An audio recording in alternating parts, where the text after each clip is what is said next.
B9 news కి స్వాగతం. భక్తి శ్రద్ధలతో బ్రహ్మాండంగా దేవి శరన్నవరాత్రులు జరుపుకోవాలని మహబూబ్ నగర్ ఎమ్మెల్యే ఎన్ఎం శ్రీనివాస్ రెడ్డి అన్నారు.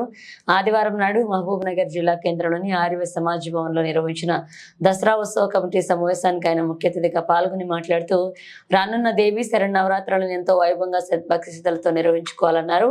ఇక మొన్న జరిగిన వినాయక చవితి పండుగను ఎంతో ఘనంగా నిర్వహించుకోవడం జరిగిందో అదే స్ఫూర్తితో దసరా నవరాత్రులను కూడా అంతే ఘనంగా జరుపుకుందామని, ఉత్సవాల యొక్క పవిత్రతకు ఏమాత్రం భంగం కలగకుండా చూడాల్సిన బాధ్యత మనందరిపై ఉందన్నారు ఆయన స్పష్టం చేశారు. ఏ ధార్మిక కార్యక్రమాల్లో రాజకీయ ప్రమేయం జోక్యం లేకుండా స్వేచ్ఛగా నిర్ణయాలు తీసుకునే సాంప్రదాయాన్ని కొనసాగించాలని ఆయన పిలుపునిచ్చారు. మన పండుగలు వాటి ప్రాముఖ్యత గురించి భవిష్యత్ తరాలకు అందించాల్సిన అవసరం ఎంతైనా ఉందని ఆయన చెప్పారు. ఉత్సవాల నిర్వహణ ఖర్చుల నిమిత్తం మున్సిపల్ కౌన్సిల్ నుంచి 3 లక్షల రూపాయలు తన వంతుగా 50,000 రూపాయలు అందజేస్తామన్నారు. ఈ కార్యక్రమం మున్సిపల్ చైర్మన్ ఆనందగౌడ్, డాక్టర్ మురళీధరరావు పాల్గొన్నారు. అందరికీ హృదయపూర్వకమైన నమస్కారం. ఒక మంచి ఆనవాయితీ మన మహబూబ్ నగర్ పట్టణంలో దసరా ఉత్సవాల ఊరేగింపు అనేది కన్నుల పండుగగా జరగాలన్న కోరిక అందరికీ ఉంటుంది. పట్టణ ప్రజలందరికీ కూడా కోరిక ఉంది. దానికి అనుగుణంగా 5 సంవత్సరాలుగా అందరూ కూడా ఏ కార్యక్రమమైనా బ్రహ్మాండంగా సాగాలంటే ఎవరో ఒకరో ఇద్దరో 5 10 మందో ముందుండి మీరు వేసుకుంటేనే కార్యక్రమం జరుగుతుంది. మిగతా వాళ్ళు తెర వెనుక ఉంటారు. అలాగే మీదేసుకొని కష్టమైన భరించే వాళ్ళు కొంతమంది ఉంటారు. అది ఇంట్లో కార్యక్రమం అయినా, పెళ్ళైనా, ఊరి పండుగైనా, గుడి అయినా, ఏదైనా అదే. సో కష్టపడ్డ వాళ్ళు సహజంగా మాకు గుర్తింపు రావాలని కోరుకుంటాం. దాంట్లో అసహజమైనది ఏమీ లేదు. మనం సమాజం అటువంటి వాళ్ళకు గుర్తింపు ఇస్తే అన్నీ కూడా సక్రమంగా జరుగుతాయి. కాబట్టి ధార్మిక కార్యక్రమాలు మనం చేసేటప్పుడు మనం బ్రాడ్ మైండెడ్గా ఉండాలి. పార్టీల కోణంలో, వ్యక్తిగత రాగద్వేషాల కోణంలో మనం ఆలోచిస్తే మన హైందవ సమాజం కానీ, ధర్మం కానీ ముందుకు పోదు. ఈరోజు ఇంత ఎత్తున 8,000 సంవత్సరాల నుంచి కూడా మన పెద్దలు రాజుకుంటారు. కాబట్టి మనం ఈరోజు ఆ కార్యక్రమాలను సజావుగా కొనసాగించుకుంటా ఉన్నాం. ఆ రోజు దయానంద సరస్వతి గారు ఆర్య సమాజాన్ని పెట్టకుండా ఉంటే మన వేదాల యొక్క గొప్పతనం, 1000 సంవత్సరాలు కంటత అది ఒక తరం నుంచి ఇంకో తరానికి మారడం, దాని మీద అధ్యయనం, విదేశస్తులు కూడా మన వేదాల మీద ఆసక్తి పెంచుకోవడం అన్ని జరిగేవి కావు. కాబట్టి మహానుభావులు ఏదైతే ముందుకొచ్చి ఒక కార్యక్రమాన్ని రూపుదాల్చిందో ఆ కార్యక్రమం యొక్క పవిత్రత భంగం కలగకుండా మనందరం కూడా సర్దుబాటు చేసుకోవాల్సిన అవసరము, ధర్మము మనకుంది.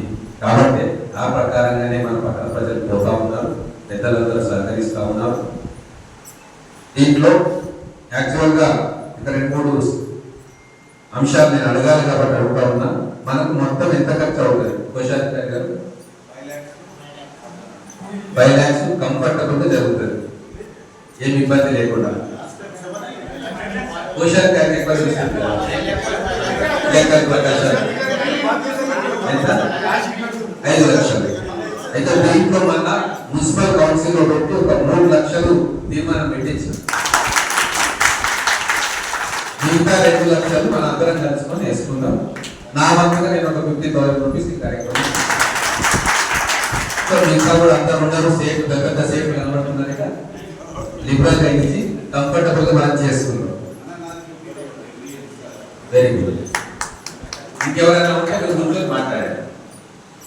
ఇంకొక విషయం ఇప్పుడు వచ్చింది, సభాస్థలం మార్పు. అంటే హాస్పిటల్ కడతా ఉన్నారు, అది మనందరికి ఉపయోగకరం. భవిష్యత్తులో కూడా జెడ్పీ గ్రౌండ్ లో హాస్పిటల్ దానికి పార్కింగ్ అది అని చెప్పి పెట్టింది. కాబట్టి ఆప్షన్ ఇప్పుడు మనకు లేదు. కాబట్టి మన అందరం కూడా ఒక నిర్ణయం తీసుకొని ఆప్షన్ 1, ఆప్షన్ 2గా పర్మనెంట్ గా ఇంకొక స్థలానికి మనం మార్చుకోవాలి. ఆ స్థలం మనకు అనువైన రీతిలో మార్చుకోవాలి. అది ఉంది, అదొకటి మన ముందున్న అవకాశం.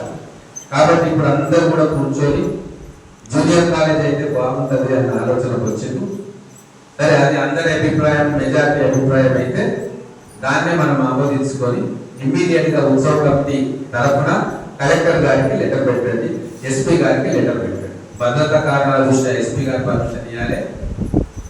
అడ్మినిస్ట్రేటివ్ శాంక్షన్ ఏ గ్రౌండ్ కైనా కలెక్టర్ గారి నుంచి కాలేజ్ అథారిటీస్ కు పోతుంది.